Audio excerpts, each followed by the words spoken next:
आने वाली किस्त में एक ज़बरदस्त तूफान बरपा होने वाला है, क्योंकि तलहा की आंखों से पर्दा हटने ही वाला है। वो न सिर्फ सबीका की असलियत से आगाह होगा, बल्कि ये राज भी उस पर खुलेगा कि शारक किस चालाकी से रूशी को अपनी मिकारी के जाल में फंसाने की कोशिश कर रहा है। तलहा इस साजिश को बेनकाब करते हुए रूशी के ख़ानदान के सामने शारक की हकीकत अय्यां कर देगा, जिसके बाद रूशी और शारक का रिश्ता टूटने के दहाने पर पहुंच जाएगा। अगर आपने अभी तक हमारा चैनल सब्सक्राइब नहीं किया तो ज़रूर करें, क्योंकि अब कहानी में वो मोड़ आ चुका है जहां शारक की चालाकियां काम आ गई हैं। हैरत अंगेज़ तौर पर रोशी ने भी तलहा के गुस्से को कम करने के लिए शादी के लिए हाँ कर दी है, हालांकि उसने अरसलान की तस्वीर देखना भी मुनासिब नहीं समझा। इसी दौरान रोशी की माँ फ़ोन पर शारक की माँ को ये इत्तला देगी कि उन्हें ये रिश्ता मंजूर है और वो चाहती हैं कि रोशी और शारक की मंगनी या निकाह जल्द हो जाए। ये खबर सुनकर शारक की माँ नहायत मसरूर होगी और फ़ौरन शारक के पास जाकर उसे मुबारकबाद देगी। वो उसे बताएगी कि बेगम सुलेमान का फ़ोन आया था और उन्होंने आयत के रिश्ते के लिए हाँ कर दी है और वो चाहती हैं कि ये मंगनी जल्द अंजाम पाए। ये सुनकर शारक हैरत के साथ साथ खुशी में भी डूब जाएगा, लेकिन उसके ज़हन में ये सवाल गर्दिश करेगा कि आयत ने उसकी तस्वीर देखने के बाद भी इस रिश्ते के लिए हाँ कैसे कर दी, या शायद आयत ने अभी तक उसकी तस्वीर देखी ही ना हो। मगर शारक खुद से तसल्ली देगा कि अगर आयत ने तस्वीर नहीं देखी तो बराह रास्त मंगनी के मौके पर पहली मुलाकात होगी और इस वक्त आयत के पास इनकार करने का कोई मौका नहीं होगा। शारक ने तो अपने जहन में एक पूरा खेल तरतीब दे लिया है, जहां वो आयत से हर सूरत अपना बदला लेगा। उसका मंसूबा है कि आयत को अपनी दिल्लाहन बनाकर अपने साथ ले जाए, फिर उसे जहनी अजियत देकर बेहद तकलीफ पहुंचाए और बलाखिर तलाक दे दे, या फिर वो शादी के दिन ही आयत की बारात ले जाने से इनकार कर देगा। लेकिन आयत अभी तक इस खतरनाक साजिश से बेखबर है। इधर जैसे ही तलहा को इस साजिश की भनक पड़ेगी, वो शदीद परेशान हो जाएगा। दूसरी जानिब सबीका भी अब मोहित का दिल जीतने के लिए उसके अर्द गर्द रहने लगी है। वो मौका देखकर मोहित को अपने साथ लेकर अपने घर ले जाएगी, मगर अपनी मसरूफियात में उलझ कर उसे यकस्सर नज़रअंदाज कर देगी।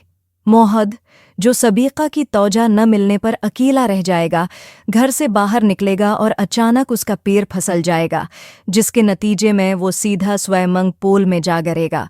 सूरत हाल इतनी खौफनाक होगी कि न तो मोहद चीख पाएगा और न ही किसी को इस बात की खबर हो सकेगी कि वो पानी में डूब रहा है।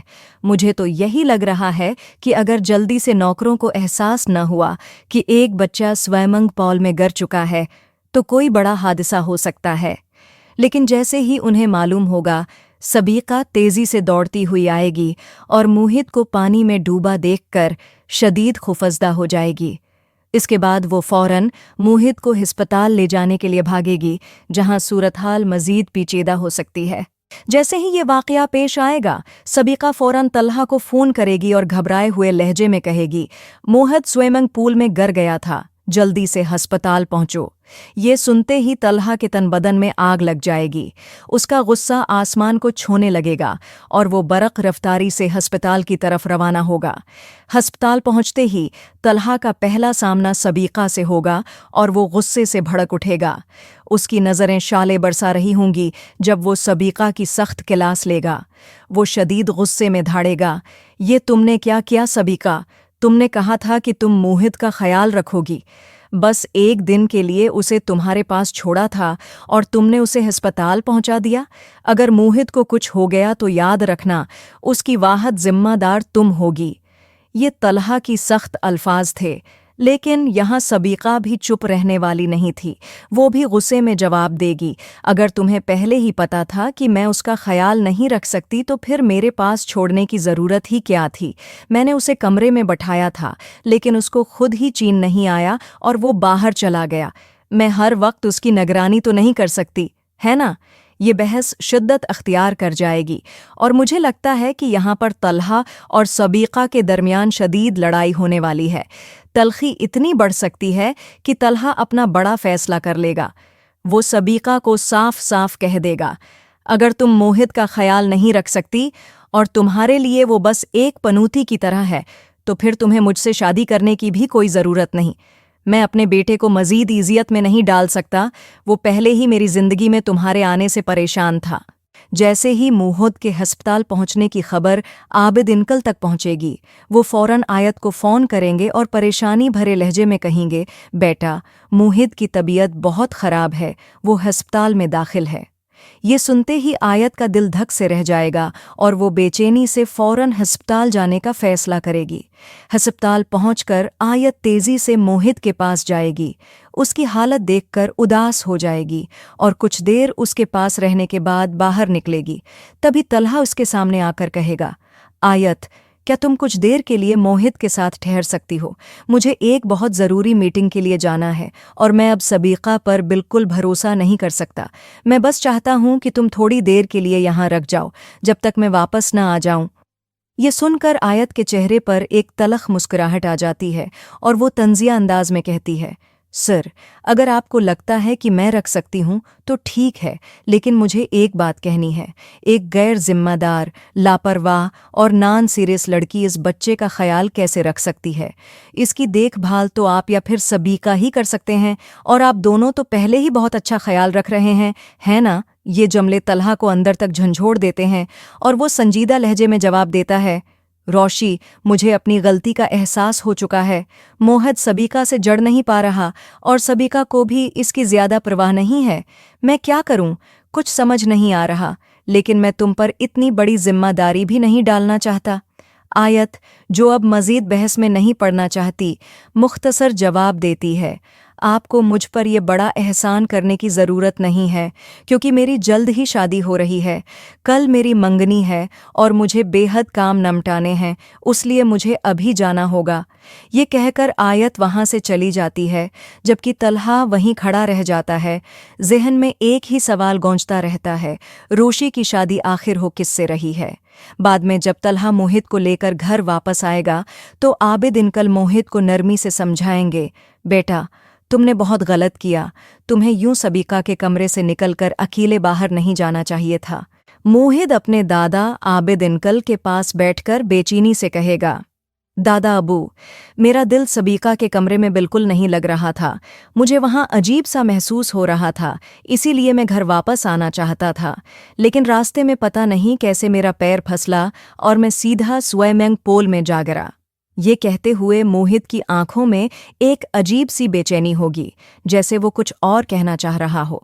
आबिद अंकल नरमी से उसके सर पर हाथ फेरते हैं और पूछते हैं, बेटा, क्या तुम्हें सबीका पसंद नहीं? मोहित फौरन सिर हिलाते हुए कहेगा, नहीं, मुझे वो बिल्कुल भी अच्छी नहीं लगती। मैं उसके साथ नहीं रह सकता।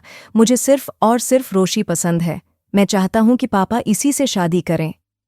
ये सुनकर आबिद अंकल गहरी सांस लेते हैं और मोहब्बत भरे लहजे में मोहित को समझाने की कोशिश करते हैं, बेटा, जिस तरह तुम्हारे पापा ने तुम्हारी मम्मा से उनकी मर्जी से शादी की थी, इसी तरह तुम्हारे पापा को भी ये हक हासिल है कि वो अपनी ज़िंदगी के फ़ैसले खुद करें। अगर वो सबीका के साथ खुश रहना चाहते हैं तो हमें भी उनकी खुशी में खुश होना चाहिए। इसीलिए मैंने सबीका को कबूल करने की कोशिश की है। अगर तुम भी थोड़ा दिल बड़ा करके सबीका को एक मौका दो तो शायद सब कुछ बेहतर हो जाए। लेकिन मोहद बज़त होगा, दादा अबू, मैं कुछ नहीं जानता। मुझे बस रोशी चाहिए। सबीका अच्छी नहीं है, वो मुझे पसंद नहीं। दूसरी तरफ जैसे ही शारिक अपनी माँ के साथ रोशी की मंगनी के लिए पहुंचेगा, रोशी के घर वाले बड़ी मोहब्बत से उसे सजा संवार कर बाहर ले आएंगे। जैसे ही रोशी की नज़र शारिक पर पड़ेगी, वो एकदम साकित रह जाएगी। हैरानी और उलझन के मिले जले तासरात इसके चेहरे पर अभर आएंगे। रोशी अपने घर वालों को इतना खुश देखकर खामोश रहेगी और दिल पर पत्थर रखकर शारक के साथ जाकर बैठ जाएगी। वो अंदर ही अंदर गुस्से और खौफ की मिली जली कैफियत में होगी, लेकिन वो जानती थी कि अगर उसने कुछ भी कहा तो मामला बिगड़ सकता है।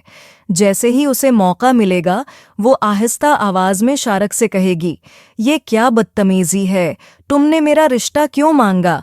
तुम अचानक यहाँ किया कर रहे हो?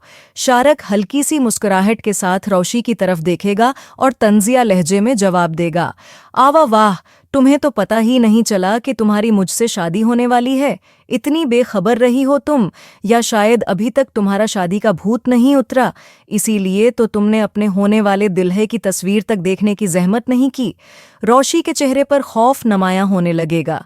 इससे पहले कि वो कुछ बोलती, शारक थोड़ा झुककर धीमी मगर सख्त आवाज में कहेगा, अब मेरी एक बात ध्यान से सुन लो। अगर तुमने किसी से भी कुछ कहा या इस रिश्ते से इनकार करने की कोशिश की, तो तुम्हारी वो वीडियोस जो मेरे पास हैं मैं सबको दिखा दूंगा। और इस दफ़ा तो मैंने उन्हें ऐसे एडिट करवाया है कि तुम किसी को मन्ना दिखाने के काबिल नहीं रहोगी। रोशी की सांसें रखने लगेंगी, उसकी आंखों में आंसू भरने लगेंगे, मगर वो अपनी बेबसी को जाहिर नहीं होने देगी। शारक मजीद कहेगा, अब रही शादी की बात, तो शादी तो तुम अब मुझसे ही करोगी, चाहे तुम्हें ये पसंद हो या ना हो। ये सुनकर रोशी का दिल जोर जोर से धड़कने लगेगा, लेकिन वो कुछ कहने के काबिल नहीं होगी। उसके बाद वो एंगेजमेंट की रस्म खामोशी से मुकम्मल करेगी, लेकिन जैसे ही वो अपने कमरे में जाएगी, उसका ज़ब्त टूट जाएगा। वो सोचेगी कि उसके पास सिर्फ दो ही रास्ते बचे हैं, या तो वो खुद को ख़त्म कर ले या फिर किसी तरह इस मुसीबत से बाहर निकलने का रास्ता निकाले। यहाँ मुझे लग रहा है कि रोशी शदीद ज़हनी दबाव में आकर खुदकुशी का फ़ैसला कर सकती है, लेकिन फिर शायद वो आखिरी लम्हे पर तलहा को फ़ोन करके सच्चाई बताने का फ़ैसला करेगी। वो कांपती आवाज़ में तलहा को सब कुछ बता देगी कि शारक ने उसे ब्लैकमेल करके इस रिश्ते के लिए मजबूर किया है और उसके पास उसके खिलाफ नाजीबा वीडियोज़ भी हैं। ये सुनकर तलहा गुस्से में भड़क उठेगा और रोशी को तसल्ली देते हुए कहेगा, तुम्हें परेशान होने की बिल्कुल ज़रूरत नहीं, मैं जल्द ही शारक की हकीकत सबके सामने ले आऊँगा, बस तुम कुछ गलत मत करना, मैं सब ठीक कर दूंगा। मुझे लगता है कि तलहा अब शारक के खिलाफ कोई बड़ा कदम उठाने वाला है। वो या तो कोई ऐसी चाल चलेगा जिससे शारक खुद ही सबके सामने बेनकाब हो जाए, या फिर वो कोई सबूत ढूंढकर रोशी के घर वालों को दिखाएगा ताकि वो खुद ही उस रिश्ते से इनकार कर दें।